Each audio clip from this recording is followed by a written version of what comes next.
التندع اكثر عدد ممكن. هذا بسام، اصرار في كره اخرى، يمشي بسام، يهرب بسام، يصوب الاولاني. بسام اصرار في الموهبه الصاعده. من اين لك هذا يا بسام؟ بسام اصرار في هدف اول للنادي الافريقي. يوجد عند الشبان ما لا يوجد عند اصحاب الخبره في النادي الافريقي. مفتاح النجاح ومصدر الخطر وبوابه التهديف. بسام اصرار في يعلن هدف اول للنادي الافريقي في اول 5 دقائق في المباراه.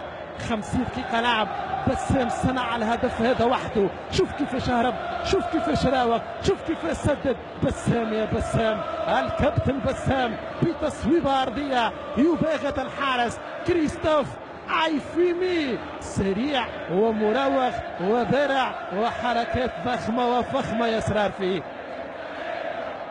1-0 للنادي الافريقي. ستتغير المعطيات. ربي يحجب عليك العين وربي يبقى عليك الستر.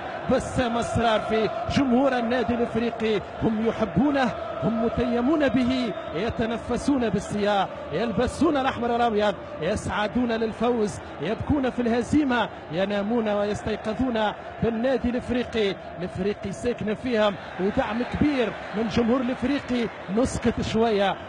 بن يحيى يطلب من عيفه وتقى التقدم والمسانده والتوزيعه من وسام بن يحيى، وكره من عيفه والثاني بلال يا بلال، بلال يا بلال. هذا هو العيفه، بلال العيفه والهدف الثاني. وسام وبلال من الاسماء اللي خاضت تجربه 2011 مع قيس اليعقوبي بامتياز كبير على مستوى التوزيع من وسام بن يحيى والمتابعه والكره العرضيه الرأسيه من بلال العيف. بلال في توقيت 75 دقيقه لعب، 50 صرار في 75 لبلال.